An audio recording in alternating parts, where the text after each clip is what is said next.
యోగాతో బరువు తగ్గటం సులభం కేవలం 21 రోజుల్లో. నమస్తే, వెల్కమ్ టు ఐ డ్రీమ్. నేను మీ ఝాన్సీ. వెయిట్ లాస్ అవ్వాలి అనకుండా ఉండే మనిషి అంటూ లేడండి. ఎంత కంట్రోల్ చేసుకున్నా ఏదో ఒక ఫుడ్ తింటూనే ఉంటాం. బిర్యానీస్ తింటాం, బయటకు వెళ్ళినప్పుడు జంక్ ఫుడ్ తింటాం, లేట్ నైట్స్ తింటాము. దీనివల్ల వెయిట్ ఎక్కువగా గెయిన్ అయిపోతుంటాం, దానివల్ల ఆరోగ్య సమస్యలు. మరి హెల్తీగా వెయిట్ లాస్ చేసుకునే ప్రయత్నం ఏదైనా చేద్దామా? మన ఇంట్లో దొరికే చిన్న చిన్న చిట్కాలు పాటించి వెయిట్ లాస్ అయితే అంతకన్నా హ్యాపీ ఉంటుంది. మరి వంటింటి చిట్కాలు అనగానే మనకి వెంటనే గుర్తొచ్చే చిట్టుబొట్ల మధుసూదన్ శర్మ గారు, ఆయుర్వేద వైద్యులు మనతో ఉన్నారు. ఈరోజు మన ఇంట్లో దొరికే చిన్న చిన్న ఇంగ్రీడియంట్స్తో వెయిట్ లాస్ సాధ్యమవుతుందా, ఈ టాపిక్ గురించి మాట్లాడదాం. నమస్తే అండి. నమస్తే అండి. నమస్కారం అండి. ఇప్పుడు మా అందరికీ కూడా త్వరగా వెయిట్ లాస్ అవ్వాలి, కానీ మెడికేషన్ కానీ చాలామంది ఏం చెప్తారంటే ఎక్సర్సైజ్ చేసే టైం కూడా లేదు అంటారు. కాకపోతే మన ఫుడ్ హ్యాబిట్స్ని మార్చుకుంటే మన వెయిట్లో చాలా చేంజెస్ వస్తాయి, హెల్త్ ఇష్యూస్ తగ్గుతాయి అని చెప్తారు. కాబట్టి అలాంటి చిట్కాలు ఏమైనా ఈరోజు మా కోసం చెప్తారా? తప్పకుండా. మనసు ఉంటే మార్గం ఉందమ్మా. సో ఇప్పుడు నేను చెప్పబోయేటువంటి చిట్కా ఎంతోమంది వాడి చాలా చక్కటి ఫలితాలు పొంది ఫీడ్బ్యాక్ ఇచ్చిన తర్వాతనే మన ప్రేక్షకుల కోసం మళ్ళీ మీకు డైరెక్ట్ చూపించి కూడా ఎలా వాడుకోవాలో కూడా చెప్తానమ్మా. సో అన్నీ మన ఇంట్లో దొరికేటువంటి ఆహార పదార్థాలే. సో అన్నీ దొరుకుతాయి, ఈజీగా తయారు చేసుకోవచ్చు, ఈజీగా వాడుకోవచ్చు. అట్లా అని చెప్పేసి ఈజీగా కూడా రిజల్ట్ కూడా వస్తుందమ్మా. That is the medicine. ఈ యొక్క మెడిసిన్ యొక్క స్పెషాలిటీ. ఎన్ని రోజులు యూజ్ చేయాలండి? ఇది ఎక్కువ రోజులు వాడినా ఇబ్బంది ఉన్నదమ్మా. మీరు 3 months నుంచి 6 months 1 year వాడినా ఏం కాదమ్మా. సో ఇప్పుడు అన్నీ మనం డైలీ వాడేటువంటి ఆహార ద్రవ్యాలే కాబట్టి ఎక్కువ రోజులు వాడినా మనకు అన్ని సైడ్ బెనిఫిట్స్ ఉంటాయి, కానీ ఎలాంటి సైడ్ ఎఫెక్ట్స్ ఉండవు. మనకి ఎన్నాళ్ళు కావాలంటే ఎన్నాళ్ళు వాడుకోవచ్చు. అదేవిధంగా ఈ యొక్క మనం చెప్పుకోబోయేటువంటి మెడిసిన్ యొక్క ప్రత్యేకత ఏంటంటే వెయిట్ లాస్ అయ్యేందుకు ఉపయోగపడమే కాకుండా ఒక స్టేజ్కి వచ్చిన తర్వాత వెయిట్ మన బాడీ ఎత్తుకు తగినట్లు, మన వయస్సుకు తగినట్లు, మన శరీర స్థితికి తగినట్లు ఎంత బాడీ వెయిట్ అవసరమో అంతవరకు ఉండేసి నిలబడిపోతుందమ్మా. మళ్ళీ అట్లా పూర్తి వెయిట్ అతిగా తక్కువ కావడం కూడా ఉండదమ్మా. సో ఎక్సెస్ వెయిట్ లాగా తగ్గిపోయి ఒక వెయిట్కి వచ్చిన తర్వాత నేను చెప్పాను కదమ్మా, అదే లెవెల్లో మెయింటైన్ అయ్యేదానికి కూడా ఇప్పుడు మనం చెప్పబోయేటువంటి ఔషధం ఉపయోగపడుతుందమ్మా. సో దీనికి కావాల్సిన పదార్థాలమ్మా కీరా దోశమ్మా. కీరా దోశ. సో ఇప్పుడు ఈ కీరా దోశ గ్రామాలు, పట్టణాలు, నగరాలతో నిమిత్తం లేకుండా ప్రతి చోట దొరుకుతుందమ్మా. ప్రాబ్లం అయితే లేదు. సో ఒకవేళ ఇన్ కేసు అనివార్య కారణాల వల్ల ఎవరికైనా ఇలాంటి కీరా దోశ దొరకని పక్షంలో మామూలు దోశ కూడా వాడుకోవచ్చుమా. మామూలు దోశ కూడా వాడుకోవచ్చు. ఇంటికి ఇంచుమించు గుణాలు ఒకటే. సో కీరా దోశ ప్రిఫరబుల్. ఒకవేళ అది వీలు దొరకకపోతే మాత్రం మామూలు కూడా వాడుకోవచ్చు. సో ఇలాంటి మీడియం సైజు కీరా దోశ తీసుకోవాలమ్మా. ఇలాంటి మీడియం సైజు కీరా దోశ తీసుకొని కీరా దోశ ఇలాంటి మీడియం సైజ్ తీసుకొని ఇలాంటి ముక్కలుగా తయారు చేసుకోవాలమ్మా అమ్మా. తర్వాత రెండవది ఏంటంటే ఒక 200 ml వాటర్ తీసుకోవాలమ్మా. సో ఈ విధంగా 200 ml వాటర్. సో ఒక మీడియం సైజు కీరా దోశ దాన్ని ముక్కలు చేయాలి. అదేవిధంగా 200 ml వాటర్ తీసుకొని ఈ వాటర్లో కీరా దోశ ముక్కలు వేసేసి మిక్సీలో వేసేసి మనం జ్యూస్ తయారు చేసుకోవాలమ్మా. మీకు ప్రాసెస్ చెప్తాను, మనం అది కూడా తయారు చేసి చూపిద్దాం. ఇంకేం కావాలండి? తర్వాత ఇంకోటి ఏంటంటేమా ఒక 3 పదార్థాలతో ఒక చిన్న పౌడర్ తయారు చేసి పెట్టుకోవాలి. ఎలాంటివి అంటేమా అది కూడా చెప్తాను చూడండి. జీలకర్రమ్మా. జీలకర్ర ఒక 2 teaspoons. సో అప్రాక్సిమేట్గా నేను ప్రేక్షకులకు అవగాహన నిమిత్తం అర్థమయ్యేందుకు చెప్తానమ్మా. డైరెక్ట్ జీలకర్ర 2 స్పూన్లు తీసుకోవచ్చు, teaspoons. లేకపోతే జీలకర్ర పొడైనా పర్లేదమ్మా. సో 2 teaspoons తీసుకోవాలన్నమాట. అంటే ఇంచుమించు 10 grams. నేను అర్థమైంది కొద్దిగా ఉంది ఇక్కడ వేస్తున్నానమ్మా. అదేవిధంగా రెండవ పదార్థంగా మిరియాలమ్మా. మిరియాలు కూడా ఏమవుదమ్మా అది కూడా చెప్తానమ్మా. సో మిరియాలు కూడా 2 teaspoons మిరియాలు. ఈ విధంగా మిరియాలు అలాగే వేసి పౌడర్ చేయొచ్చు, లేకపోతే మిరియాల పౌడర్ని కలుపుకోవచ్చమ్మా. అలాగే ఈక్వల్ అమ్మా. మీరు 2 spoons 3 spoons అయినా తీసుకోండి, ఈక్వల్గా కలుపుకోవాలి. అదేవిధంగా సాల్ట్ అమ్మా. మనం ఇంట్లో వాడేటువంటి సాల్ట్ కూడా ఇదే పద్ధతిలో ఈక్వల్గా కలుపుకోవాలన్నమాట. అంతేమ్మా. సో జీలకర్ర అదేవిధంగా మిరియాలు సాల్ట్ అంతా కలిపేసి మిక్సీలో వేసుకోవచ్చు. అలాగే లేకపోతే సపరేట్ పౌడర్ తయారు చేసుకుని ఇలా కలుపుకోవచ్చు. అంతా ఒకటేసారి పౌడర్ తయారు చేసుకొని పెట్టుకోవచ్చు. లేకపోతే 3 పదార్థాలు కలిపి మనం ఆ పౌడర్ని మిక్స్ చేసేసి ఆ విధంగా తయారు చేసుకున్నటువంటి పౌడర్ను కూడా ఒక గాజు సీసాలో నిల్వ ఉంచుకోవాలమ్మా. చూడమ్మా, ఈ జీలకర్రలో అద్భుతంగా ఈ వెయిట్ లాస్ అయ్యేందుకు ఔషధ గుణాలు ఆ ప్రకృతి మాతని చిప్తీకరించి మనకు ప్రసాదించిందమ్మా. అదే పద్ధతిలో మిరియాల్లో కూడా ఈ యొక్క వెయిట్ లాస్ అయ్యేందుకు ఉపయోగపడేటువంటి అనేక రకాలైన కెమికల్స్ ఉన్నాయమ్మా. అదేవిధంగా అతి తక్కువ ప్రమాణంలో సాల్ట్ కూడా వాడుతున్నాం కాబట్టి ఈ సాల్ట్ కూడా మిగతా ఔషధాలతో పాటు కలిపి వాడుకోవడం వల్ల ఇది కూడా పరోక్షంగా మనకి దేహానికి ఉపయోగపడమే కాకుండా వెయిట్ లాస్ అయ్యేందుకు కూడా చాలా తక్కువ ప్రమాణంలో వాడేటువంటి సాల్ట్ ఉపయోగపడుతుందమ్మా. ఈ విధంగా తయారు చేసుకున్నామా. ఇది మనం ఈ దోసకాయ రసంలో కలుపుకునేదానికి రెడీగా పెట్టుకున్నారు. అంటే కీరాని జ్యూస్ తీసుకొని అందులో కలుపుకోవాలమ్మా. తర్వాత నిమ్మకాయ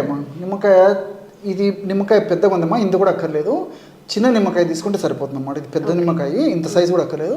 చిన్న నిమ్మకాయ అందులో సగం ఈ విధంగా కట్ చేసేసి ఆ రసం అందులో కలుపుకోవాలి. సో ఇప్పుడు అర్థమైంది కదమ్మా. ఇప్పుడు మీరే చేసి చూపించండి అమ్మా మన ప్రేక్షకులకి. సో ఇది ఒకటి జ్యూస్ తీసుకోవాలమ్మా. జ్యూస్ తీసుకోవాలి. సో 200 ml వాటర్ తీసుకోవాలి.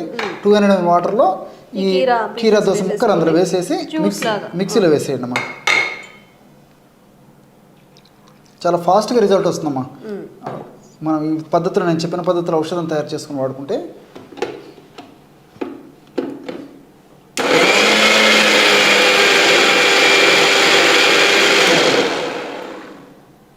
డాక్టర్ గారు అయితే జనరల్గా మనం జ్యూసెస్ ఏవైనా తీసుకున్నప్పుడు అందులో పల్ప్ పోతుంది, సో హోల్గా తీసుకోండి అని చెప్తూ ఉంటారు. ఇది ఎట్లా యూజ్ చేయొచ్చు? అంటే స్ట్రెయిన్ చేసుకొని యూజ్ చేయాలా లేకపోతే డైరెక్ట్ ఇలా తాగేయచ్చా? తాగలిగితే అలాగే తాగొచ్చుకోమ్మా, ప్రాబ్లం అయితే లేదు, టేస్టీగా ఉంటుంది. ఒకవేళ ఏదైనా దోసకాయ ఏదైనా ముదిరిపోయి కొంచెం తీసుకోవడం కష్టంగా ఉండి అట్లా ఇబ్బంది ఉంటే కన్నా ఫిల్టర్ చేసుకోవచ్చమ్మా. ఎలాగైనా ఔషధ గుణాలు అయితే సమానంగా ఉంటాయి. మన వాళ్ళకి ఎలా వీలైతే అలా వాడుకోవచ్చమ్మా. అలాగైనా వాడుకోవచ్చు, ఫిల్టర్ చేసైనా వాడుకోవచ్చు. జనరల్గా అందరికీ మనకి వడగట్టి తీసుకోవడమే అలవాటు కాబట్టి అండ్ ఎక్కువ లాంగ్ టైం కూడా తాగలుగుతాం. అలా పల్పిగా అనిపించిన త్వరగా క్విట్ చేస్తారు కాబట్టి మీ ఇష్టం. పల్ప్తో అయినా తీసుకోవచ్చు, లేకపోతే తాగగలిగితే పల్ప్తో తీసుకోండి, లేకపోతే ఇట్లా వడకట్టేసుకొని అయినా తాగొచ్చు. హ్యాపీగా తాగేయచ్చు. సమ్మర్ కదా, ఎలాంటి కంప్లైంట్స్ ఉండవు. సో ఏం చేయాలండి తర్వాత? ఇలా తయారు చేశారు కదమ్మా. ఇందులో ఇంతకుముందు మనం తయారు చేసి పెట్టుకున్నాం కదమ్మా ఈ జీలకర్ర పొడి, తర్వాత మిరియాల పొడి, సాల్ట్, అది ఒక 1/2 టీ స్పూన్ వేసుకోవాలమ్మా. పావు టీ స్పూన్ అంటే జస్ట్ 1 గ్రామ్ వరకే, ఎక్కువ అక్కర్లేదమ్మా. సో ఔషధం మీరు అన్నట్టు అంటే మిరియాల పొడి ఎక్కువ అయిపోతే ఘాటు అయిపోతుందమ్మా. కాబట్టి 1/2 టీ స్పూన్ వల్ల వేడి ఉండదు, దీనివల్ల వేడి చేయదు, ఘాటు కూడా ఉండేటువంటి పరిస్థితి ఉండదు. ఎందుకంటే దోసకాయ రసం చలవ చేసేది. జీలకర్ర కూడా ఉష్ణతత్వాన్ని కాపాడి మరి పెరగకుండా ఉండేందుకు ఉపయోగపడుతుంది. కాబట్టి నీళ్లు ఉన్నాయమ్మా, నీళ్ళు ఇవన్నీ చలవ చేస్తాయి కాబట్టి ప్రాబ్లం ఉండదు.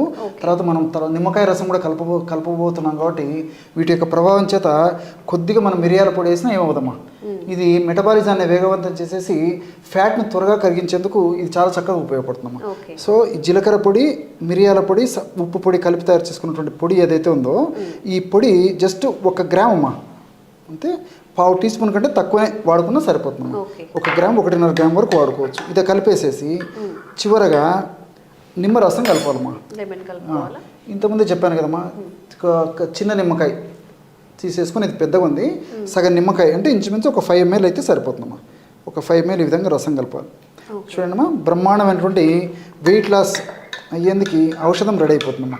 కేవలము ఒక 1/2 నిమిషం లేదా 1 నిమిషం లోపే పౌడర్ మనం ముందుగానే ప్రీమిక్స్ చేసేసి పెట్టుకోవాలమ్మా.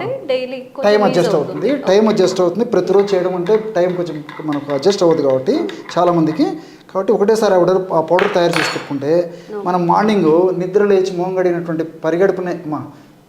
తక్షణమే పరిగడుపునే ఈ విధంగా మనం ఈ యొక్క దోసకాయ రసాన్ని ఈ విధంగా తయారు చేసుకుని దోసకాయ రసంలో మా 3 పదార్థాలు కలిపి, అంటే జీలకర్ర పొడి, మిరియాల పొడి, తర్వాత ఉప్పు, సాల్ట్ కలిపిన పొడి, నిమ్మకాయ రసం కలిపి తయారు చేసుకోవడం వల్ల చాలా అద్భుతమైనటువంటి వెయిట్ లాస్ అయ్యేటువంటి పానీయం రెడీ అవుతుందమ్మా. ఇది రోజు ఉదయం పరిగడుపున తీసుకుంటున్నానమ్మా. దీర్ఘకాలం పాటు వాడినప్పటికీ ఎలాంటి ఇబ్బంది ఉండదు. సో ఈ దోసకాయలమ్మా చెప్తే ఆశ్చర్యపోతారు, క్యాలరీస్ చాలా తక్కువమ్మా. మీరు ఎంత దోసకాయ తిన్నా వెయిట్ లాస్ అయ్యేదానికి ఉపయోగపడుతుంది తప్ప వెయిట్ పెరిగేదానికి ఉపయోగపడదు. అందులో సూక్ష్మ పోషకాలు చాలా ఉన్నాయమ్మా దోసకాయలో. అదేవిధంగా ఫైబర్ ఎక్కువ ఉంది. ఇవన్నీ కూడా ప్రత్యక్షంగా పరోక్షంగా ఈ దేహంలో, శరీరంలో ఏ కణాల్లో, అంటే ముఖ్యంగా కొవ్వు కణాల్లో ఏ భాగంలో ఎక్కువగా సంచితమైనటువంటి కొవ్వును తుదముట్టించేందుకు చాలా త్వరగా, శీఘ్రంగా, వెంటనే ఆ కొవ్వును కరిగించేందుకు ఈ దోసకాయ అనేటువంటి వివిధ రకాల రసాయన పదార్థాలు ఉపయోగపడతాయమ్మా. అదేవిధంగా ఈ జీలకర్రలో థైమోక్వినాన్ అని చెప్పేసి రసాయన పదార్థం ఉందమ్మా. ఈ థైమోక్వినాన్ అనేటువంటి రసాయన పదార్థం గుణం ఏంటంటే ఈ మెటబాలిజాన్ని వేగవంతం చేస్తుంది. ఎప్పుడైతే మెటబాలిజం వేగవంతం అవుతుందో ఫ్యాట్ త్వరగా కరిగిపోతుంది. అదేవిధంగా మిరియాల్లో పెప్పరిన్ అనేటువంటి రసాయన పదార్థం ఉంది. పెప్పరిన్ కూడా ఈ మెటబాలిజాన్ని వేగవంతం చేస్తుందమ్మా. సో ఈ కొవ్వు కణాల్లో ఎక్కువగా సంచితమైన కొవ్వును ఇందులో ఈ పెప్పరిన్ అనేటువంటి రసాయన పదార్థము త్వరగా కరిగించడం వల్ల చాలా త్వరగా శీఘ్రంగా వెంటనే సత్వరమే ఈ వెయిట్ లాస్ అయ్యేందుకు ఇవన్నీ కూడా సహకరిస్తాయమ్మా. ఇంతకుముందే చెప్పినట్లు ఈ యొక్క సాల్ట్ కూడా కలిపాం కాబట్టి సాల్ట్ ఈ యొక్క ఔషధాలను చాలా త్వరగా బాడీలో కలిసేటట్టు చేసేందుకు సాల్ట్ ఉపయోగపడుతుందమ్మా. అట్లే లెమన్, నిమ్మకాయ రసంలో సి విటమిన్ ఎక్కువ ఉంటుందని మనకు అందరికీ తెలుసు. సో వెయిట్ ఉన్నటువంటి వాళ్ళలో చాలా మందిలో రెసిస్టెన్స్ పవర్ తక్కువ ఉంటుందమ్మా. రెసిస్టెన్స్ పవర్ను పెంచేందుకు నిమ్మకాయ రసంలో ఉన్నటువంటి సి విటమిన్ ఉపయోగపడుతుంది. అంతేకాకుండా ఈ ప్రత్యక్షంగా పరోక్షంగా ఇందులో ఉన్నటువంటి ఈ సి విటమిన్ అదే విధంగా ఈ ఆస్కార్బిక్ యాసిడ్ ఇలాంటివన్నీ కూడా ఫ్యాట్ను కరిగించేందుకు ఉపయోగపడతాయమ్మా. ఇంకొకటి ఏంటంటే ఈ నిమ్మరసంలో డి లెమనిన్, హెస్పెరిడిన్ ఇలాంటి అనేక రకాల రసాయన పదార్థాలు ఉన్నాయమ్మా. ఈ రసాయన పదార్థాల గుణం ఏంటంటే మనం తీసుకున్నటువంటి ఆహార పదార్థాల్లో ఉన్నటువంటి కొవ్వు పదార్థాలు మనం తీసుకున్నప్పటికీ ఆ కొవ్వు పదార్థాలు ప్రేవురు జీర్ణం కాకుండా కంట్రోల్ చేసేందుకు ఈ నిమ్మకాయ రసంలో ఉన్నటువంటి ఈ రసాయన పదార్థాలు ఉపయోగపడతాము. అందుకే మనం ఫ్యాట్ పదార్థాలు తీసుకుంటాము. జనరల్గా కొవ్వు ఉన్నటువంటి పదార్థాలు తీసుకున్నప్పుడు బాడీలో కొవ్వు శాతం కూడా పెరిగిపోతుంటుంది. సో నిమ్మకాయ రసం కలపడం వల్ల వెయిట్ లాస్ అయ్యేందుకు ఈ పద్ధతి కూడా ఉపయోగపడుతుందమ్మా. సో మల్టిపుల్ బెనిఫిట్స్ ఉంటాయి. అదేవిధంగా వ్యాధి నిరోధక శక్తిని కూడా పెంచుతుంది. కాబట్టి ఈ యొక్క పద్ధతిలో తయారు చేసుకున్నటువంటి ఔషధము చాలా చక్కగా సమర్థవంతంగా పనిచేస్తుంది. అందరూ వాడుకోగల దివ్యమైనటువంటి ఔషధమమ్మా. ఎంతోమంది వాడి వాళ్ళ యొక్క ఫీడ్బ్యాక్ మాకు ఇచ్చిన తర్వాతనే నేను ఇంతకుముందు చెప్పినట్లు మన ప్రేక్షకులు కూడా ఈ ఫార్ములా చెప్పడం జరుగుతుందమ్మా. జీలకర్ర అండ్ మిరియాలు అండి జనరల్గా మన ఇంట్లో ఉంటాయి కాబట్టి కొంచెం డ్రై రోస్ట్ చేసుకోవచ్చమ్మా. డ్రై రోస్ట్ చేసుకొని ఆ పౌడర్ని ఒక బాక్స్లో పెట్టేసుకుంటే మనకి ఎప్పుడు కావాలంటే అప్పుడు ఈజీగా తాగేయచ్చు. పరిగెడుపుతో తాగాలి కదా? పరిగెడుపుతో తాగాలమ్మా. సో ఒకవేళ ఇన్ కేసు ఈ రోజుల్లో అనివార్య కారణం కొంతమందికి కాఫీ తాగడము, టీ తాగడము, మిల్క్ తాగడం ఇలాంటి ఉంటాయమ్మా. ఇన్ కేసు తప్పని పరిస్థితుల్లో అలాంటి ఏదైనా కాఫీ టీ లాంటి తాగేవాళ్ళు అయితే అటువంటి అది పానీయం అంటే కాఫీ టీలు సేవించిన తర్వాత 1 గంట అయిన తర్వాత తీసుకోవచ్చమ్మా. తప్పని పరిస్థితుల్లో పరిగెడుపున తాగడం చాలా చాలా మంచిది. ఒకవేళ తప్పని పరిస్థితి అయితే 1 గంట అయిన తర్వాతే తీసుకోవచ్చమ్మా. ప్రాబ్లం.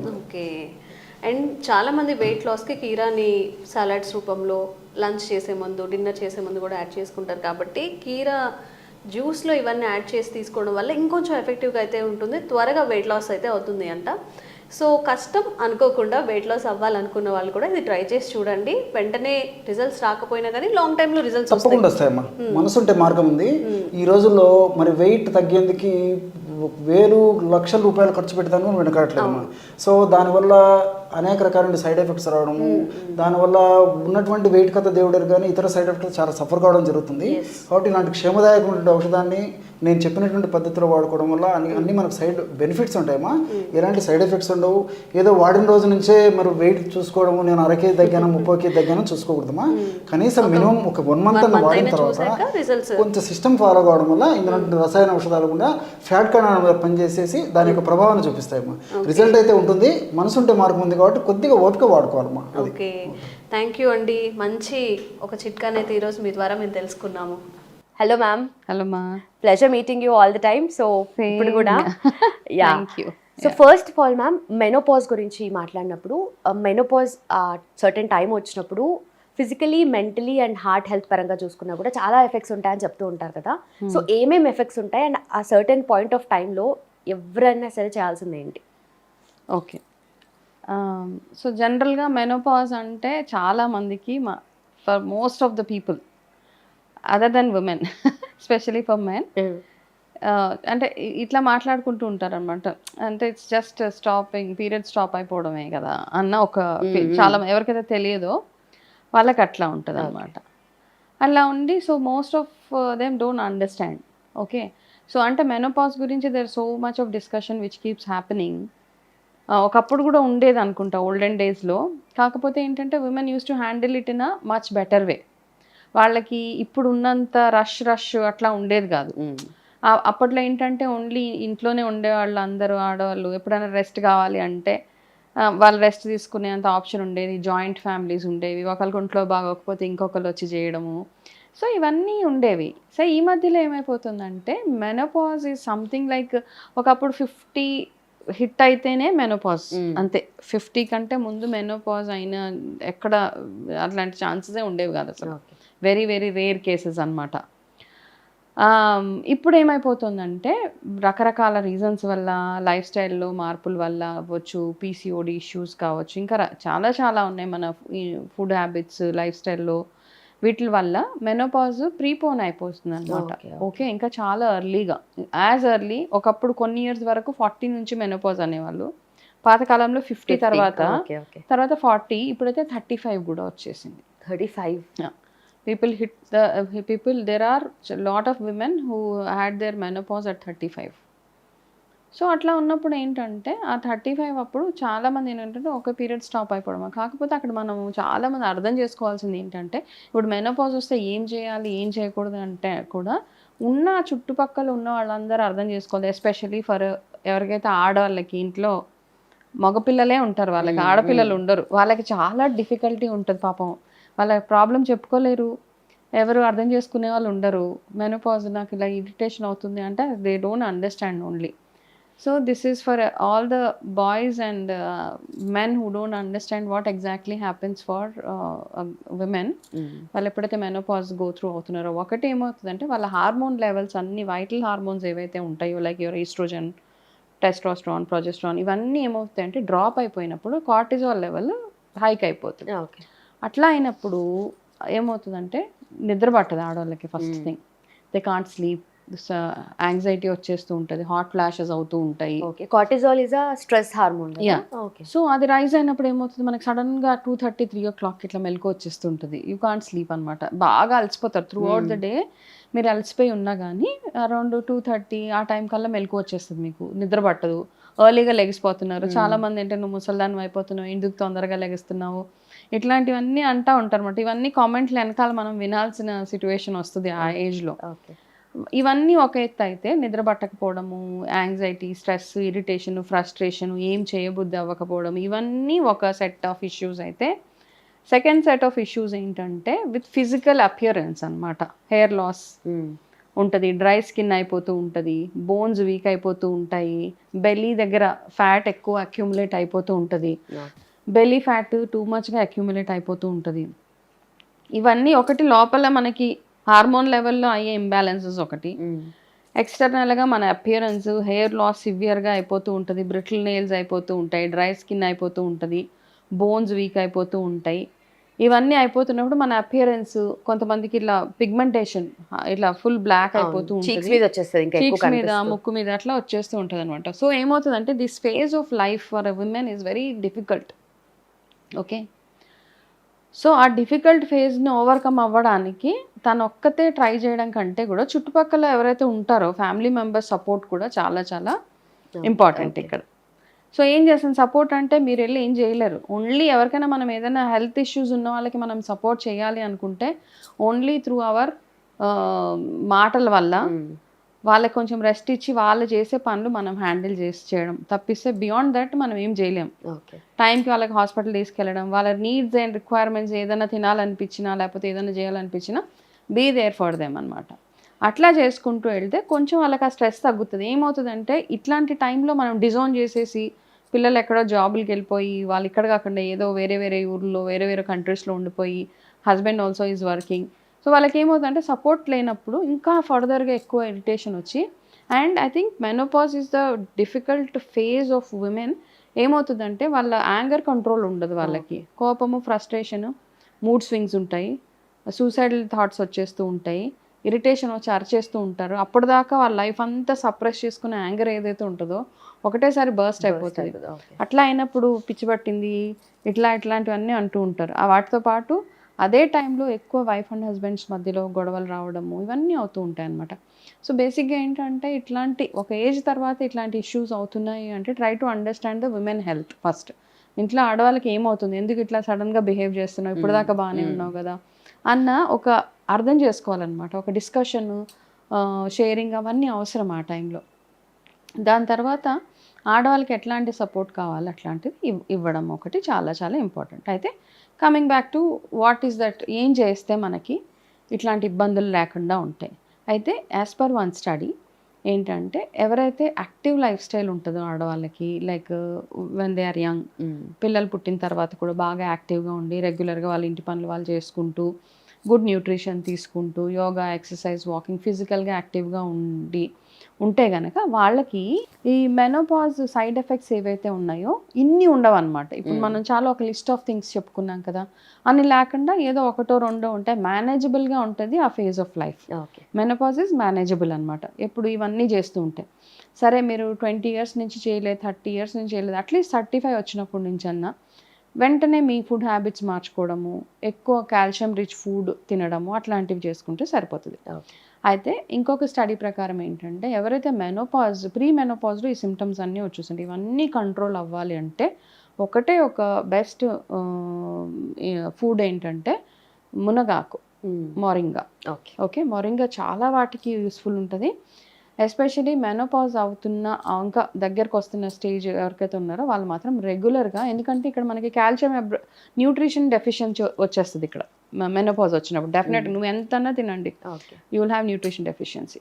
సో ఆ డెఫిషియన్సీ రాకుండా ఉండాలి అంటే కనుక మునగాకుని మీరు రెగ్యులర్గా మీ డైలీ ఫుడ్లో, if not daily at least 3 times a week ఏదో ఒక ఫామ్లో మొరింగాని తీసుకొని చపాతీలో వేసుకుంటారా, పప్పులో వేసుకుంటారా, తాలింపులో వేసుకుంటారా, లేకపోతే ఓన్లీ పౌడర్ తీసుకొని తాగుతారా, what ever it is, make sure that మీరు మొరింగా తినడానికి ట్రై చేయండి ఇఫ్ ఇట్ సూట్స్ యూ అనమాట. That's one of the thing. దాంతోపాటు మీరు చేయాల్సింది ఏంటంటే ఎక్కువగా నట్స్, సన్ఫ్లవర్ సీడ్స్, నట్స్ ఇవన్నీ తింటూ కెఫైన్ ఇంటేక్ కానీ టీ, కాఫీస్ అవి తగ్గించడము, ఇంకా ఇంపార్టెంట్గా స్వీట్ ఇంటేక్ ఎంత తగ్గిస్తే చాలా రోగాలకి అదొక, అంటే ఈ మెనోపాజ్ స్టేజ్లో కూడా మీరు ఎంత స్వీట్ ఇంటేక్ ఎంతగా తగ్గిస్తే, బికాజ్ ఆ టైంలోనే మీకు ఎక్కువ డయాబెటీస్, బీపీ అవన్నీ వచ్చేసే అవకాశాలు కూడా ఎక్కువగా ఉన్నాయి. కాబట్టి సాల్ట్ అండ్ షుగర్ ఈ రెండు ఎప్పటికైనా మనకి ఎనిమీజే.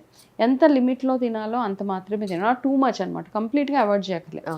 బట్ ఇప్పుడు మీరు 1 spoon ఆఫ్ షుగర్ తింటా ఉంటే దాన్ని 1/4 spoon చేసేసుకోండి. But reduce on that, reduce చేసి ఫిజికల్గా యాక్టివ్గా ఉండడం, రెగ్యులర్గా మసాజెస్కి వాటికి వెళ్ళడము, ఇంకా బాగా ఇరిటేషన్ అనిపిస్తే go on a break for 2-3 days. But maintain your menopause phase ఏదైతే ఉందో అది చాలా స్మూత్గా వెళ్ళేలాగా మనం first women have to plan it properly. దాని తర్వాత ఫ్యామిలీ మెంబర్స్ అర్థం చేసుకుంటే సరిపోతుంది. ఓకే, ఒకప్పుడు అట్లీస్ట్ ఇది నోటీస్ చేసి ఇలా ఉంటుంది, ఆ చేంజెస్ ఉంటాయి అని చెప్పేసి అప్పట్లో అనుకునే వాళ్ళ, ఇప్పుడు ఎక్కువగా మనము అరే ఈ స్టేజ్లో మనం ఇంత కాషియస్గా ఉండాలి, ఇంత న్యూట్రిషన్ తీసుకోవాలి, ప్రాపర్గా బ్యాలెన్స్ చేసుకోవాలి అనేసి మాట్లాడుకుంటున్నాం. బట్ అగైన్ అప్పట్లో ఇవన్నీ లేవు కదా. అప్పట్లో లేవు, కాకపోతే అప్పట్లో ఏంటంటే మనకి ఇంత ప్రాబ్లమ్స్ కూడా లేవు. అక్కడ women were not working, job అంటే ఇప్పుడు కూడా ఉన్నారు, జాబ్ చేయలేని వాళ్ళు ఉన్నారు, కానీ కాకపోతే అప్పుడు ఏంటంటే ఫుడ్ హ్యాబిట్స్ అంతా బాగుండేవి, యాక్టివ్గా ఉండేవాళ్ళు, చాలా యాక్టివ్గా ఉండేవాళ్ళు. వాళ్ళు ఫుడ్ దగ్గర ఏంటంటే ఒక టైం వచ్చిన తర్వాత వాళ్ళు కొన్ని ఫుడ్ మైనస్ చేసేసేవాళ్ళు. They never use to eat non veg. ఒక 40 అట్లా వచ్చిన తర్వాత చాలామంది స్కిప్ చేసేసేవాళ్ళు, మాకు ఇది వద్దు, ఒక పూట భోజనం చేయడము, ఉన్న ఒక పూట తినే దాంట్లో హోల్సమ్గా ఉండేదన్నమాట ఫుడ్. అట్లాంటివన్నీ ప్లాన్ చేసుకుంటున్నారు కాబట్టి అంత ప్రాబ్లం అనిపించేది కాదు చాలా టైమ్స్లో. ఈ మధ్య ఏంటంటే హెల్త్ ఇష్యూస్ ఉన్నాయి, మన ఫుడ్లో ప్రాబ్లమ్స్ ఉన్నాయి, అన్నిట్లో ఉన్నాయి కాబట్టి నౌ ఇట్స్ హైలైటెడ్ మోర్ అనమాట. Done ma'am, thank you so much. Welcome మా.